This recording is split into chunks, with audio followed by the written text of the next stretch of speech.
Tonny kubaleeta wano okutuukiriza enjogera egamba nti akiika embuga amanya ensonga ate n'okuwulira bingi bye tunawulira mu lwaleero bibe nga bigatta kwezo ensonga ettaano ssemasonga zikolakulanye obwakabaka. Ayi Mukama, byonna byonna tubikusabye gwe ali waggulu ennyo nga tuyita mumwa abadde boona abazaanawo abali wano olwaleero bonna mbalamusizza. Abagenyi b'olwaleero yeto muweereza ku Mwandiso programs ne Ssuuna Ben ono ye avudde mbukedde buga amanya ensonga era bangambye nti balina n'ensonga endala zibaleese nga bwe bajja okukutegeeza olunaku olwaleero si lwange. Abaami bano bombi Tonny ne Ben oba Ssuuna Ben ono Mbaziira Tonny bampandiikira nga era ne bampa akatabo bakayita emboozi ya Mbaziira Tonny ne Ssuuna Ben awandiikibwa Brian Kakooza ndowooza ne baagala okukanyanjulira naye emirimu ne ginnemesa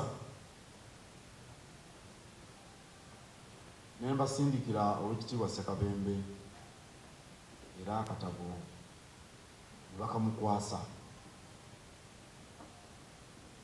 kati ne mbayita kusooka nga njagala kubeebaza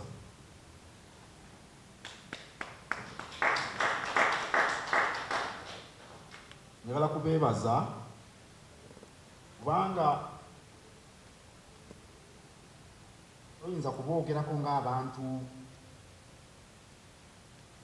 abaazaalibwa mu maka amagundiivu amatutumufu bagamanyiddwa oba amagagga baazaalibwa mu mbeera abantu abasinga obungi bazaalibwamu. Bano baali Tonono ne bazadde be tibaaliwo ate Beni maama we yekka yaliwo ndowooza. Kati abantu bangi babeera mu mbeera eyo baggweeramu ddala essuubi era baba batono nnyo b'osanga babaako we batuuse n'ensi n'ebamanya. Nze mu kulaba okwange bano bombi kyakulabirako kirungi eri abavubuka abato mu Buganda, eri abavubuka mu Buganda kubanga wadde baazaalibwa mu maka nga galina ebizibu tebakkiriza bizibu ebyo kubatuulako. Kale y'ensonga esookera ddala gye mbaagalako bano ababiri obutakkiriza bizibu kubatuulako ne baba nti batuuse eno gye batuuse ensi kati ebamanyi babawandikako mu mawulire baba no balinawo Katikkiro ate naayogera ki.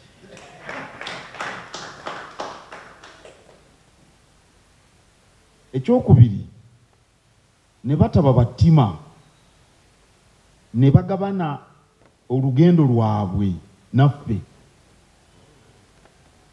ne batubuulira gye bavudde yonna gye bebayiseemu.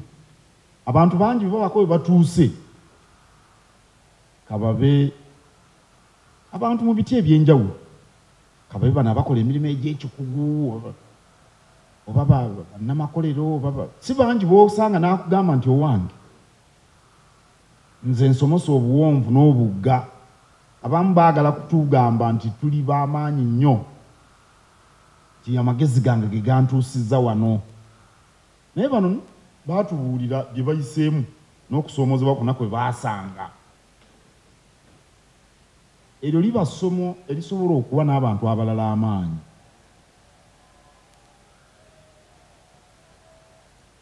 nti gy'ova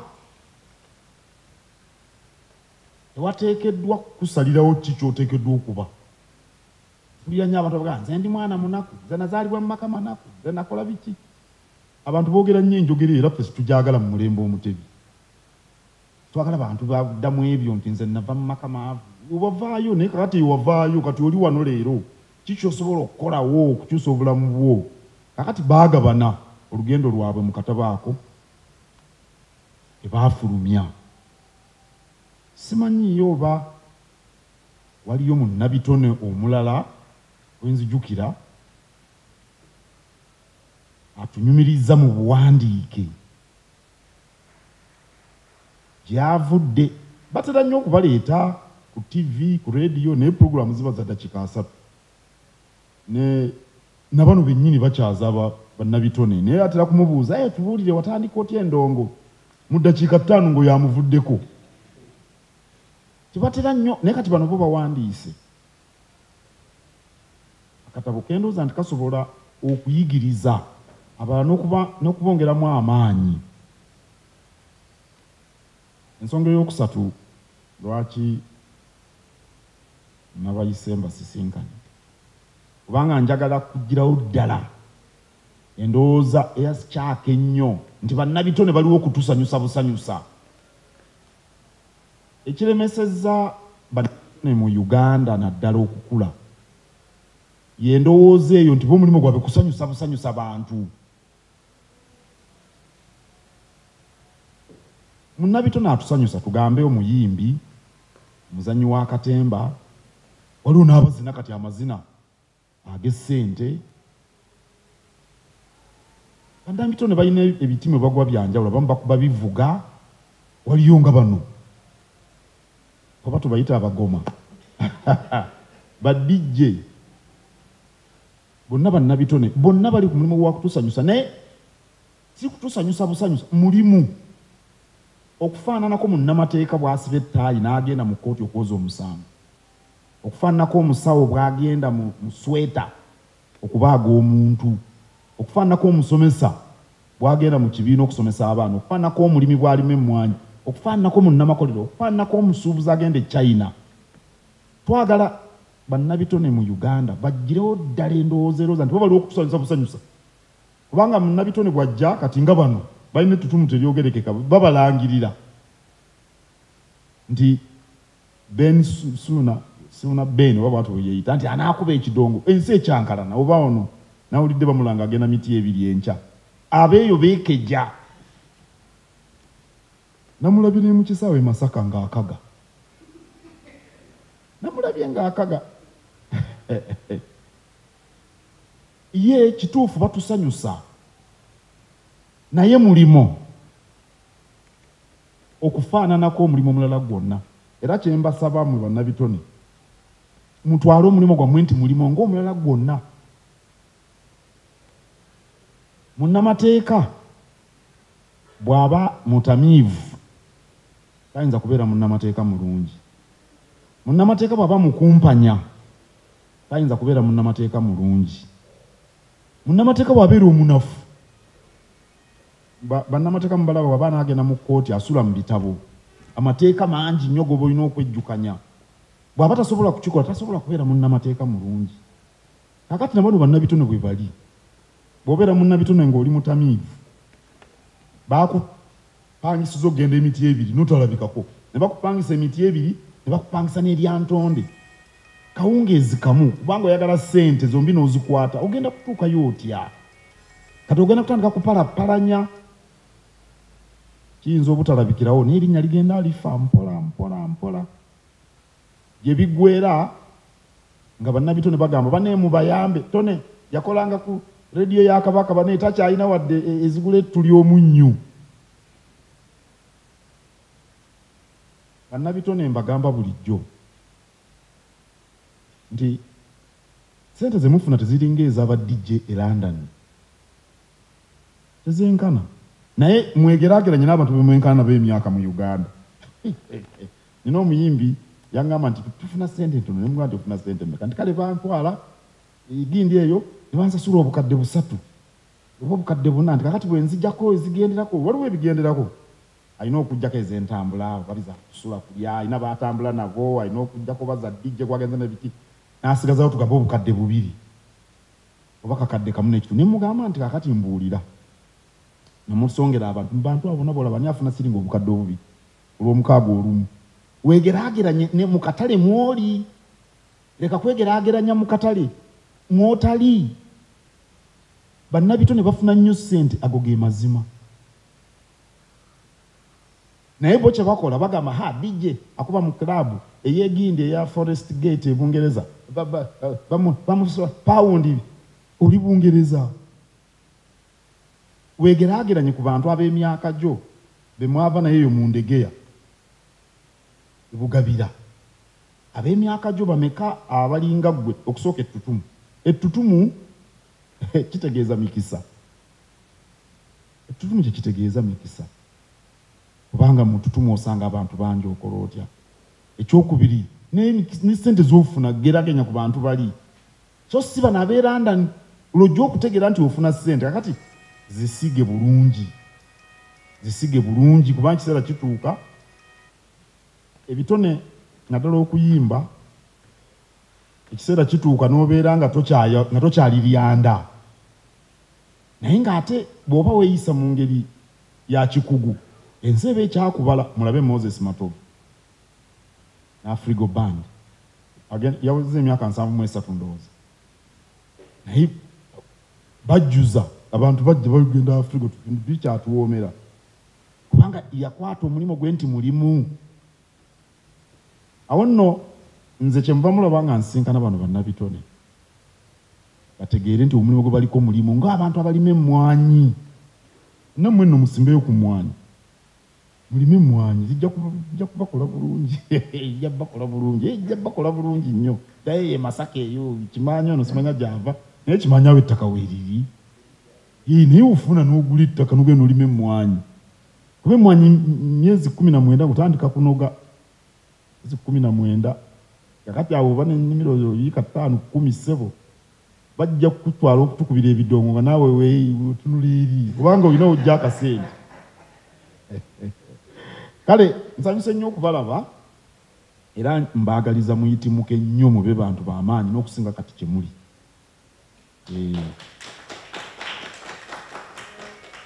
kubanga era kisoboka temunnaba akatale kukajjuza kyentegeeza mu ekyo okujjuza akatale babeere nga bebakula bagamba oyo Mbaziira Tonny tekannaba naye bwe munaatwala nti guno mulimo ne mugukola mu bukugu mu luzungu bakiyita professional mujja kutuuka yonna gye mwagala okutuuka kale nsanyuse nnyo okubalabako era tujja kweyongera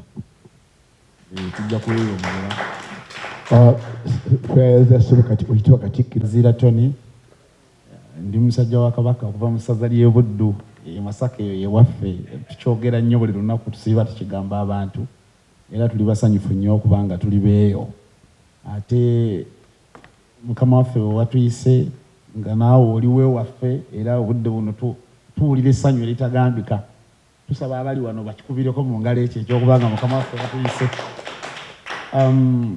ngenda kufunzafunzaamuko ne Ssuuna asobole okubaako kyagamba naye twabadde basanyufu nnyo era naddala nze ng'omuntu okubanga beene yasiima nengera nansembeza nenzija okumuweereza era okuva olwo okutuuka olwaleero nakyeyama era nakiwaayo okulaba nga nteekamu amaanyi gange gonna mukama waffe ebigambo byonna nga bwebitugambye tubigezaako n'ebulijjo byoyogera nga tobigamba ffe kennyini naye era obadde okommunikatinga gye tuli nga gwe tomanyi nti okommunikatinga gye tuli kubanga tukugoberera nnyo mu bintu bingi era byebimu ku bituyambyeko okulaba nga tusenvula okuva eri emabega yonna gye tuvudde okutuuka olwaleero tubadde tukulembeza nnyo okuyaayaana okwo obuteekubagiza okusigala nga embeera yaffe gye twatandikira ne families gye tuva ne birema kutusalirawo olugendo lwaffe lwe twakwata era ekyo tugenda kukisigala nga tukiremeddeko nnyo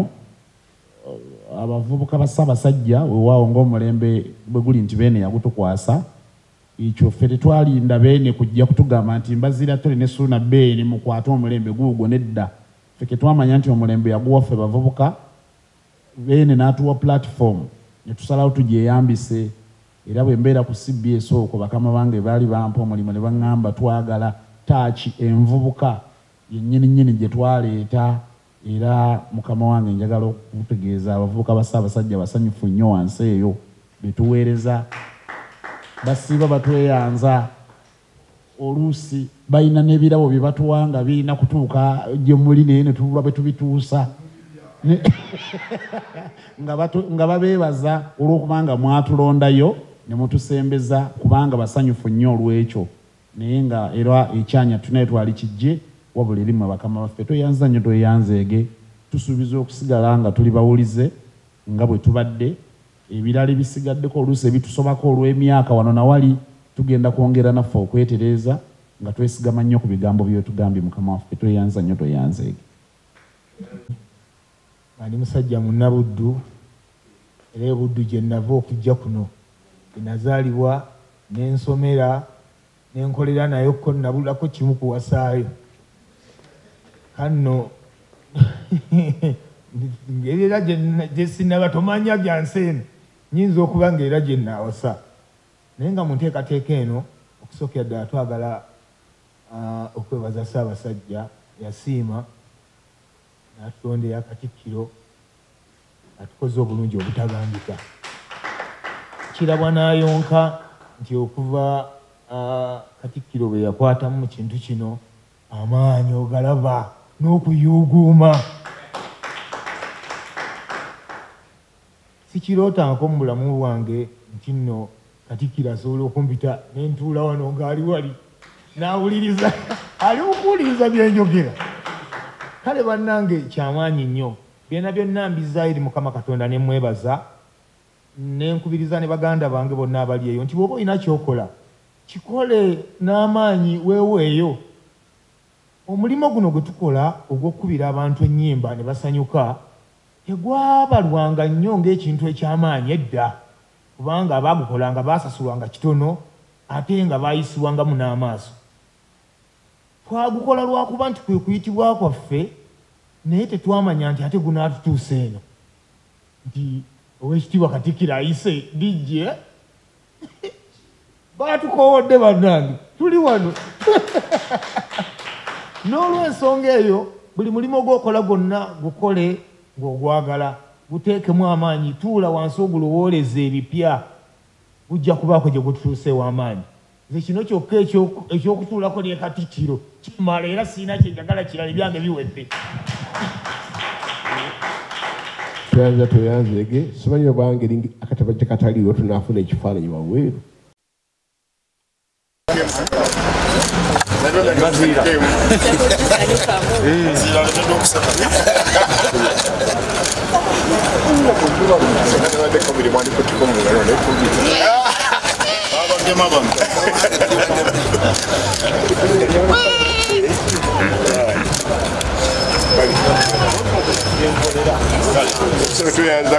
Kale Katonda abakulu. Kale nsanyuse mikwano.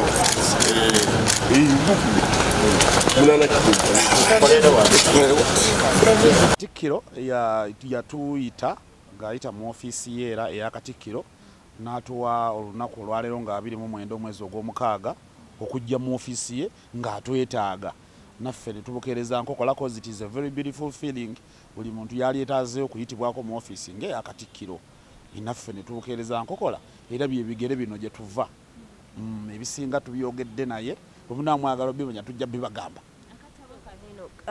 gyenvudde muvandisa kuva gyenvudde paka leero era kabatwalidde ebbanga kyokawandiika munene akatabo ako sife twakawandiika muntu omwami bamuyita Brian Paul Kakooza yajja nga atunoonya ekisooka mu byonna nga muwagizi waffe kubanga namubuuza lwaki bantu bonna owandiise ku ffe era naye naŋŋamba nti mumweka abali mu Uganda wennakoma nange nensirika so yatuwandiikako akatabo ako n'akatambuza n'akatuusa eno mu bakulu ne bakalaba ne balaba ndooza nga tusaanye okuyitibwa nabo batulabeko bawulire ku bye twogera mukyawulira oba mwamuwanga information twava wano ne tudda wano? Of course yagattagatta ebibye naffe bw'amala okufuna ebibye naffe n'atukoola netutandika okubiyitamu naye netumunyumiza olugendo lwaffe naye n'atandikirawo okuwandiika netukumulekera. Waaw. Badijja abamaanyi abasinga mubasoose otuuke wa Katikkiro. How is the feel? Muvudde Masaka temunamala myaka mingi nnyo kampani ate muli bamaanyi musoode ntuuke wa Katikkiro. Tukyebaliza Mukama Katonda naye nga nze era mmanyi nti ebimu ku bituyambye lwa nsonga nti nno bwe tuba tukola omulimu gwaffe ogwo tetwawukana nnyo era na nnyimba abantu ze bamanyi ne ze banyumirwa. Tutambulira nnyo ku nnyimba ezimanyikiddwa abantu ze bamanyi ezinyumirwa abantu abaganda mu Buganda. Kyovudde olaba nti era Katikkiro atuse n'atuyita ng'alabira ddala nti mbutuufu omulimu guno tugutembeese bulungi nnyo. Oba oli awo n'abalala nabo bajja bakoola naye nga Ssuuna Beni ne Mbaziira Tonny ffe tusooseeyo. Ffe tusooseeyo. N'olw'ensonga eyo twebaza Katikkiro okubeera nga mu bonna atulabye n'atukoola. Tusiimye nnyo ebigambo byatubuulidde bibadde bingi ennyo nga situnakwatagana nammwe bitukoze bulungi era bigenda tuyamba okweyongererayo ddala mu maaso. Mukama mulungi yeebale. Abayimbi bangi ab'amaanyi ne badijje teri yali abakoledde butabo ate mmwe mu bbanga ettini babakoledde obutabo. Ekintu ekyo ndowooza simanyi, ndowooza n'abawandiika obutabo bawulira ndowooza ffe tuyinza okuba nga ffe twakoze oba ffe twayogedde bibalowooza ebibakwatako nga balowooza nti bwe banaabuwandiika abantu bajja kubwettanira. So mu mbeera eyo nabo tuyinza nnyo era ndowooza ojja kufunayo omuwandiisi w'obutabo omubuuze kubanze siri muwandiisi ne Ssuuna si muwandiisi wa butabo naye nabo simanyi lwaki ekituufu balonzeeyo ffe. Kirabika ndowooza babadde n'okuyaayaana kwabwe mu mutima. Kakati style y'ebinyaanyanya kituufu and by the way style abaana bagenza abasinga bagenze bajuliza otingako basinga gye yatandise okukuba naye ndowooza Katonda ayinza okuba nga okuyitibwa kwe na byonna abadde yabiwanga mu ffe. Weewaawo zibadde nnyingi okuva emwajjo kyusa endongo ne mugissa mu binnyaanya abayimbi abamu ne bakigaana abamu ne bakikkiriza ne still muwangudde up to the end. Buli muntu ali mulimu gwe ng'agwenyumirizaamu agusigalemu oba challenges we zijjadde ebbali. Ndowooza kyalibadde kirungi buli muntu n'asigala ng'akola kyawulira asobola okukola obulungi kubanga n'abayimbi boogambye abaasooka okuteekawo resistance olwaleero yakubira nagamba jjajja olwange tekigendamu nga tetuteekamu kubanga batukoola bakyayina mu studio yajja lwaki tojja wano n'obaako waakiri kyonteeramu wangamu ne lunywera olwaleero katuyina ennyimba ennya empya nga nnya ezakafuluma naye nga zonna basazeewo tebaagala kututawaanya ne babiteeramu eri. Genda owuliriza oluyimba la Shiba lwankwata bulungi origino yalo nga bwe luli. Ekyo Nakiwanda akineegambira n'agamba nti bakikola bageyaffe balukubanga batugeya. Nakiwanda yakiŋŋamba kati tunuli oluyimba Fresh Kid Fear nani waliwo oluyimba lwa John Black nani ne Suspect Laser banga kinyaanya mu studio tunulira sonze ndowooza kirabika abasooka okuteekawo resistance tebamanya waje kyali kiraga ate ng'eno concept yaffe nga zi strategy yaffe nga zaate eri smart bingi bye mutanalaba mugenda biraba. Kyemwongedde ku music eddemu obulamu obutaalimu efunye vibe kubanga gwe kyoba omanya abantu abo by the way abantu bemusanga mu shows gye tubeera buli muntu baayagala okufuna buli muntu beetaaga n'ekirala tulyogerwako era kino nakyo kibaddewo naye tulyogerwako nti nno twaleeta ekintu buli dijje mu Uganda kyeyali ayaayaanira twabirengeranga bweru nga badijje beewe babikola nga dijje ayimirira mu maaso g'abantu mu kisaawe ekiramba n'abagamba mwanike omukono nga bazze lwakuba ye nga tewali muntu mulala gwe balinze nga balinze ye ne tukireeta tetwakireeta Mbaziira nkugambye mpozi ng'oyagala tukijjewo naye tukirekewo tugenda mu maaso ekisembayo badijje bamwe abasinga DJ ni Melody yalina ekivulu temwajja mwagamba yabagamba leeti ba 7 star bayina yo munakiika era munakuba ebinyaanya ba 7 star baliwa Ssuuna ngeri gy'oludde Kampala nogoba manyi nedda ebyaddala be ba 7 star mbadde ekyo sikimanyi naye amanya ga bomba manyi DJ Roger mumanyi Siliki Stewart ebyaddala kyo mbadde sikimanyi. Ngenda kuongera okusoma. Ekyo mbadde sikimanyi. Ne Siliki Stewart I know him. Era na by the way Siliki Stewart oyo in particular Siliki Stewart y'omu ku ba DJs wano e Kampala asobola nga bwomuwa omuzindalo guno asobola okunnyonnyola Mbaziira Tonny ne Ssuuna Ben. Kubanga ye yatulabako ate dda nga mwenna balonte munnatulaba 2012 oyo Siliki Stewart. So bonga bo amanya gabe tubamanyi ekyo kibeeyita tubadde situkimanyi byaddala tubadde tetunnakimanya tetubazaalayo ate kati nze nkugambye Siliki Stewart I know him. DJ Roger tumumanyi Roger yekitaka I know him. Nimulodi tumumanyi. Kati kiba kitegeeza ekigambo kiri kyoyogedde tebannaba kiteeka mu matu g'abantu kinyweremu naye nga bo balungi tebalina buzibu. Ne bwobuuza bano bonna balo tebakimanyi 7 star DJs. Munabeera mu kivulu kyabe because kisembedde. Kyaddi. Omwezi gw'11 kati tukyali mu gwa mukaaga tekinnasembera. Aye n'ekirala tebannaba kutuwa invitation. Bwe banatuwa invitation ne tukebera mu kalenda zaffe nga weetuli. Tewali kiyinza tugaana lwaki bali bannayuganda bannaffe bavubuka nga ffe twogera olulimi lwe lumu abantu aboogera olulimi olumu tebayinza gaana kukwatagana. Kubya Masaka mugimazeeyo buli muntu afuuka ow'amaanyi n'abeera ng'ayugumya eggwanga agenda cricket over anytime from now tubasuubire. Kankyanguyire ekyo tetulina kitutwala nnyo ku cricket over olwaleero olw'ensonga ffe ekintu kyaffe engeri gye twakizimba nga entertainment yaffe ekeeseza ddala.